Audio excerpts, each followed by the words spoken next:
In our new media seat today, we have Jack Posobiec, who joined us in Anchorage, Alaska last week. Jack, thanks for being here. Why don't you kick us off? Karoline, thanks so much. So a couple of questions regarding the status of these peace talks. Obviously, we saw the President and President Putin there in Anchorage. We saw the world leaders here yesterday with this summit. We've heard phrases like coalition of the willing. We've also heard Article 5-like guarantees. When it comes to the security guarantees, what is the current status of that? I know the President earlier today mentioned boots on the ground would be UK, France, Germany possibly, but unequivocally said no U.S. troops on the ground, but U.S. coordination. Can you elaborate on that, and what would the red lines be? Sure. Well, you got to the heart of what I was going to say to all of you today on security guarantees, which is the President has definitively stated U.S. boots will not be on the ground in Ukraine, but we can certainly help in the coordination and perhaps provide other means of security guarantees to our European allies. The President understands security guarantees are crucially important to ensure a lasting peace, and he has directed his national security team to coordinate with our friends in Europe and also to continue to cooperate and discuss these matters with Ukraine and Russia as well. Karoline, now have the Russians responded at all? I know we spoke with President Putin last night. What has been their response? Because we've heard some reports from the Kremlin and others saying they're unequivocally against NATO troops on the ground. Well, look, the President continues to have these conversations with both leaders. Those conversations took place in Anchorage, Alaska, again yesterday with the Europeans and President Zelenski, and he has directed his team to come up with a framework for these security guarantees that can be acceptable to help ensure a lasting peace and end this war. And then just last question real quick on this. Regarding some of the funding, we're hearing questions about another round of weapons sales or possibly a round of U.S. purchases of Ukrainian drones. Will that money be funded by the U.S. taxpayers? Or are we finally going to see an end to the U.S. taxpayer-funded, seemingly endless mandate for these foreign wars? Well, the President is very sensitive to the needs of the American taxpayer, and immediately upon entering office back in January, he made it very clear that we're not going to continue writing blank checks to fund a war very far away, which is why he came up with the very creative solution to have NATO purchase American weaponry, because it is the best in the world, and then to backfill the needs of the Ukrainian army and the Ukrainian people and their military. So that's the solution the President has came up with. We'll continue to see that forward. As for any additional sales, I'll have to defer you to the Department of Defense. Thanks so much. Thanks, Jack. Kelly. What has President Trump learned that tells him that Vladimir Putin would be willing to make a deal for him, for President Trump? Well, the President has learned a lot, which is part of the reason he opened up this dialogue.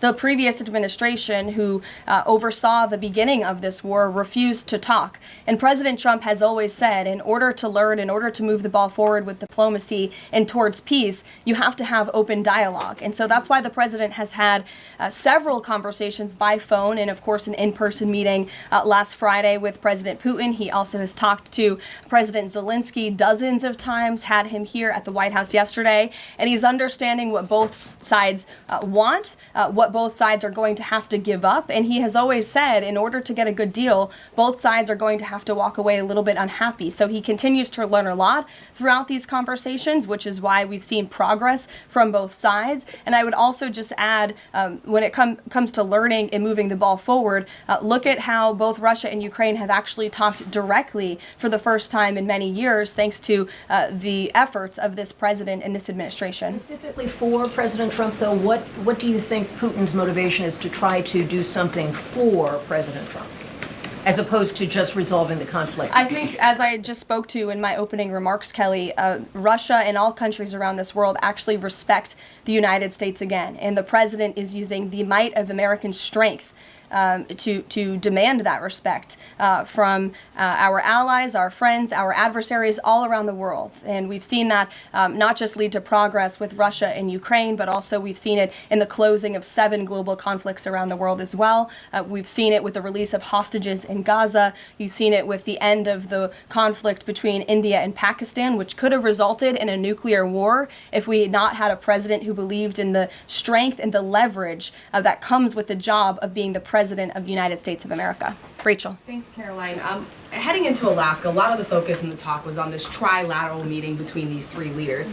Can you explain how this went from a trilateral meeting involving President Trump to now the focus being on this bilateral meeting without the president first? Well, look, the president has spoken to both leaders about this, and both leaders have expressed a willingness to sit down with each other. And so our national security team will help both countries do that. Ultimately, the president has always said that there are areas of disagreement in this war that will have to be discussed and decided upon by these two countries. And so he wants these two countries to engage in direct diplomacy. He's said that from the very beginning, which is why he's agreeable to the idea of having President Zelensky and President Putin get together. And I understand accommodations for that meeting are underway. As soon as we hear more details, we'll be sure to let all of you know. And just a quick follow-up. We know as of right now there is no ceasefire in place. We've seen Russia continue its attacks on Ukraine. What indications is the president getting from Putin that he wants to have this meeting with Zelensky soon? Because he spoke to him directly yesterday. And he expressed that Haley, sooner rather than later. He spoke to that directly yesterday, and the president put that in his statement that he gave to all of you, the news media, knowing you'd be asking following that conversation in the effort of transparency. Haley. Hey, thanks, Caroline. You made clear note U.S. boots on the ground. Is the president considering U.S. boots in the air as a form of a security guarantee? Look, that was something the president mentioned on his interview this morning. It is an option and a possibility. I won't certainly rule out anything as far as military options that the president has at his disposal. I'll let him do that. I can tell you he's definitively ruled out boots on the ground. Sure. Thanks, Caroline. Just about the possible venue for the talks, can you confirm that Putin suggested Moscow as a venue for the bilateral talks? And if so, doesn't that indicate that Putin is perhaps not serious about this, that he's suggesting a venue that there's no way that Zelensky is going to go to? Look, I'm not going to litigate the private conversations between the president and President Putin, aside from what the president himself has already spoken on. But I can tell you there are many options that are being discussed by our national security team right now with both parties. Can you give us an indication of where? I just told you we'll provide you details as soon as we can. Thank you for trying, though. Libby. Thank you, Caroline. I wanted to ask about the National Guard troops. How is the White House coordinating with how they're being placed in D.C., what areas? And then also, how long should people here in the district anticipate the National Guard to be on the ground patrolling the streets? I don't have a timeline for you, Libby, but we will keep you posted on that. I think the president, as you know, and this administration, he came to this briefing room with members of his cabinet to lay out the rationale and the reasoning for federalizing the National Guard here in Washington, D.C., and for our work with the Metropolitan Police Department to make our district safer. We've seen violent crime has taken the lives of far too many residents here in our nation's capital, and the president wants to make it safe again. And as for the coordination efforts, this interagency team is meeting and talking daily. In fact, there's a meeting taking place right now in the West Wing with members of the interagency task force to continue to discuss not just the National Guard deployment, but also how we can continue to remove public safety threats off of the streets of Washington, which, as the numbers I just showed you prove, they are doing every single night. I will just reiterate, 465 total arrests and counting since the start of this operation. I believe 11 or 12 days ago, I'll have to check the calendar, but those are pretty remarkable results. If not for this task force and their high level of coordination and the leadership of this president, there would have been 465 more violent criminals on the streets of this capital that you all live in every day. So I think we should all be very grateful for that. Stephen. Thank you, Caroline. 3 questions about the D.C. crackdown. Sure. First, I was wondering if you could clarify something President Trump said. He mentioned getting rid of the slums where criminals live. Was he talking about tents or permanent residential buildings? And then the mayor has expressed an interest in clarifying how much of a focus illegal immigration enforcement is as part of this crackdown. Can you say anything about that? Sure. And third, any preview on the beautification? 3 questions. I'll try to answer all 3 of them pointedly for you. First, when it comes to what you said, and the president said, the slums of Washington, D.C., he's referring to the most dangerous communities, neighborhoods, and streets in this city where, unfortunately, violence has ravaged these communities and taken the lives of, again, far too many law-abiding D.C. residents. We know on July 5th, 5th of this year, just more than a month ago, a 3-year-old beautiful young girl was shot and killed in her car with her family in one of these communities, which is why there has been a surge, despite what many of you have been falsely reporting. And I believe it was the Washington Post who put out a map claiming it to be fact-based when it was just based on, I don't know, accounts that they've heard on the street, not actual statistics and data. So we went and reconfigured the numbers, and as I said, nearly half of all the non-illegal alien-related arrests have occurred in wards 7 and 8 in the District of Columbia, where we know, excuse me, there's the highest rate of crime. So we'll continue to do that. And what was your second question, Stephen? Legal immigration, how much of a focus that is? Yeah, look, I mean, the focus is to make D.C. safe and beautiful and to remove public safety threats and violent criminals from our streets. If federal law enforcement, with the help of the Metropolitan Police Department, come across illegal aliens, of course, we are going to abide by this administration's policy of law and order, and we are going to remove illegal criminals from our nation's capital. They will be detained and deported, just like they are in every other community across the country. Kristen. First question is, whose idea was it to change the next steps from a trilateral to a bilateral meeting? It was an idea that evolved in the course of the president's conversations with both President Putin, President Zelenski, and the European leaders yesterday. And as you saw, Kristen, with all of those European leaders leaving the White House, including the NATO Secretary General, they all agreed that this is a great first step. And it's a good thing that these two leaders are going to be sitting down together, and the president expects that to happen. And how long is Trump willing to wait and operate in good faith for Putin to actually arrange a meeting before he intervenes? Look, the president has put tremendous public pressure to bring this war to a close. He's taken actions, as you've seen, sanctions on India and other actions as well.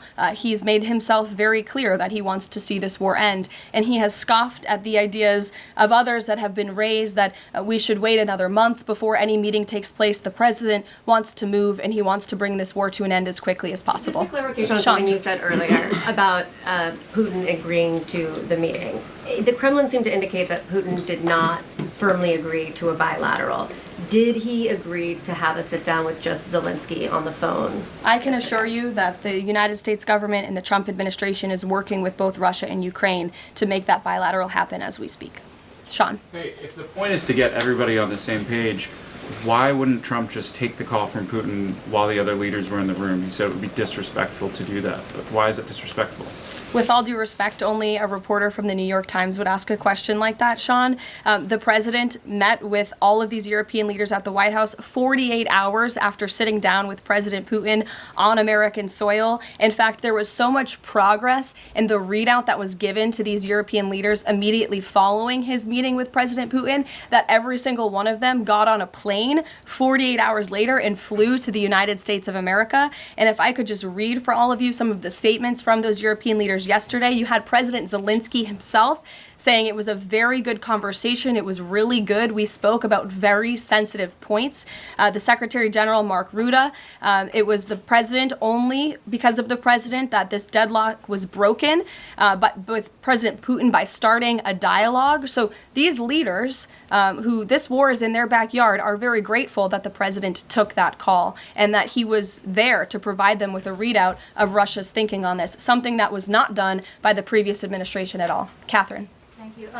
Is the White House looking at Budapest as a possible location? I'm not going to confirm or deny locations. We'll provide you with details as soon as we can. Just following up on Kristen's question, I understand that the White House is working and allies are working to make this meeting happen, but did Putin promise to do a meeting with Zelensky, a direct meeting, in the coming weeks? He has, and I just answered that question for you. Franco.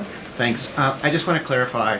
So you are saying that President Trump is considering U.S. pilots and U.S. aircraft potentially supporting European or Ukrainian forces? The president spoke to that himself this morning when he called into Fox and Friends, and I would defer you to his answer. You can read it directly yourself. In addition, can I ask, no boots on the ground, Steve Witkoff's talking about Article 5-like security guarantees. Can you talk about what other Article 5-like security guarantees that are being considered if it's not boots on the ground? These are very sensitive diplomatic discussions that are currently taking place literally as we speak. So I will leave it to the national security team, and I'll leave it to the president to have those private discussions with these leaders as we try to bring this war to an end. And can I ask one Mary more? Margaret, go ahead. Thanks, Caroline. Two questions, if that's okay. So on these meetings, I know you said that the trilateral will take place if necessary. Do you think that we might not need the trilateral and that Zelensky and Putin might come to this conclusion on their own? And then as a follow-up, I know the president said on Fox News this morning that he's partially seeking peace in order to get to heaven. Was he joking, or is there spiritual motivation behind his peace deals here? I think the president was serious. I think the president wants to get to heaven, as I hope we all do in this room as well. Annie. Thanks, Caroline. I'm just shifting gears to the Department of Justice for a minute. Can you walk us through why another deputy FBI director was named? Does Trump have any displeasure with how the FBI has been being run to date? And then I have a question about the antitrust division. No, Andrew Bailey is extremely qualified. As you know, he's been serving with honor as the Attorney General of Missouri, and he's been brought on as another set of very credible and experienced hands to work alongside the current Deputy Director, Dan Bongino, under the leadership of the Director, Kash Patel, and the Attorney General, Pam Bondi. And the FBI has been doing a tremendous job. We've seen their agents out on the streets as part of this interagency task force here in Washington. But the crime that they've been stopping here in Washington, they've been doing this for 7 months all across the country. In fact, there's been 19,000 arrests by the FBI nationwide. That's more than double last year in the same time period. Of those, 1,600 arrests were for violent crimes against children. 4,000 child victims have been rescued by this FBI under this current leadership. 1,000 arrests from investigations of foreign terrorist organizations. There's been 1,500 kilos of fentanyl seized. 6,300 kilos of meth have been seized, and 3 of the top 10 most wanted have been arrested so far. Not a single one of the individuals on the top 10 most wanted list were arrested under the previous administration. We've arrested 3 in 7 months. So when you're actually working and enforcing law and order, you need all hands on deck. And so we look forward to welcoming Andrew Bailey to this new post. Jackie. I have a quick question about Roger Alfred, who's a former DOJ official. He gave a speech in Aspen yesterday where he said that senior DOJ aides are cutting deals with favored lobbyists. I'm wondering if the president has any concerns at all with the way the antitrust division is working. I have no idea who that individual is. I don't know why he made those comments. I don't know what basis he's making those comments on. My instinct tells me it's not true, but we will definitely look into them and I'll get you a response. Thank you, Caroline. Jackie. Thanks, Caroline. Since the president often says that this war would not have started if he were in office, and True. and Putin confirmed that. It's true. Do you accept that as true? The Probably. European leaders do. Well, and President Putin himself said that, by the way. He did say that. The question I have, though, is what is the president going to do to ensure that these security guarantees last beyond him into the time when he is no longer president? And does that have to involve Congress at all? Well, he understands the need for that, which he spoke to yesterday. And what's he going to do? It's why he's engaging in so many talks and so many conversations with both sides of this war with our European allies. It's why on the way home from Anchorage, Alaska, very late at night, when I know many of you on the press plane were sleeping and many staff were sleeping, the president himself was still awake at 2 o'clock in the morning talking to European leaders and NATO about how we can ensure a lasting peace and bring this conflict to an end. He has expended an incredible amount of time, energy, and effort into bringing this war to an end, and he remains determined to do that. Also, can Go I ask ahead. you about the Go ahead. Thank you, Caroline. DC crime? Sure, Jake, and then to your right. All right. Thank you, Caroline. Which of the half-dozen peace deals that the president's pulled off would you say he's the most proud of? And then I have another question. That's a good question, Jake. I'll leave that to the president to answer. I think he's proud of all of the peace deals that he's been able to achieve. You saw the president of Armenia and the head of Azerbaijan both at the White House just a couple of weeks ago. The president, I know, very much enjoyed spending time with them and helping to bring that conflict to an end. He very much enjoyed his time with leaders of Rwanda and the Democratic Republic of the Congo in the Oval Office, talking to them about bringing that decades-long war to an end. India and Pakistan. He used trade in a very powerful way as leverage to bring that conflict to an end. So I know he's very proud of all of these achievements, and I know he's very honored to serve as the President of the United States and to restore peace around this world. Go ahead. So you mentioned Armenia and Azerbaijan. That's a conflict that, I spent time in the Southern Caucasus covering that. And, a conflict of over 30 years, and he resolved it in just a couple of months. Are there other conflicts that the president's working on right now that are off the radar screen that we should be tracking? In fact, there are many. The State Department is always working around the clock under the leadership of Secretary Rubio and keeping the president apprised of conflicts that are bubbling up all over the world. But of course, as you all know, as we've talked a lot about in this briefing, he's spending a lot of time right now on ending this war in Russia-Ukraine, and of course the conflict in Israel and Gaza, which he wants to see come to a close as well. Sure, go ahead. So the president says that he's starting a movement to eliminate mail-in voting, but states administer elections, not federal authorities. So can you provide any more details about how the White House plans to eliminate that? The White House continues to work on this, and when Congress comes back to Washington, I'm sure there will be many discussions with our friends on Capitol Hill and also our friends in state legislatures across the country to ensure that we're protecting the integrity of the vote for the American people. And I think Republicans generally, and the president generally, wants to make it easier for Americans to vote and harder for people to cheat in our elections. And it's quite mind-boggling that the Democrat Party could stand in opposition to common sense. He wants to ensure election integrity. There were great efforts that were made in 2024. I won't get ahead of myself for Hatch Act reasons to get ahead for the next election, but I can assure you this is a priority for the president. Go ahead. If I could just follow up on your comments about Gaza. Sure. There was a ceasefire proposal put forward by both Qatar and Egypt. Hamas accepted it on Monday. Israel has yet to officially weigh in. I'm wondering if the U.S. was at all involved in it, if it's supportive of it, and whether or not the president believes Israel should accept it. I don't think it's a coincidence that Hamas accepted this proposal after the President of the United States posted a very strong statement about this conflict on Truth Social yesterday. I would refer you back to that statement. As for this proposal that Hamas has now accepted, the United States continues to discuss it, and I'll let the President weigh in on it definitively. You're welcome. Sure. Caroline, can you describe the president's perspective on taking a stake in Intel in exchange for federal grants? And is this are we expecting to see the White House make similar arrangements with other semiconductor companies and manufacturing companies? Well, the president, he's been very clear about the need to reshore manufacturing that's critical to our national and economic security. That is especially in regards to chips and semiconductors, which is why the president has initiated the Commerce Department to conduct a study on semiconductors, a Section 232 investigation, so we can ultimately implement tariffs. And it's why our export license requirements remain in place as well.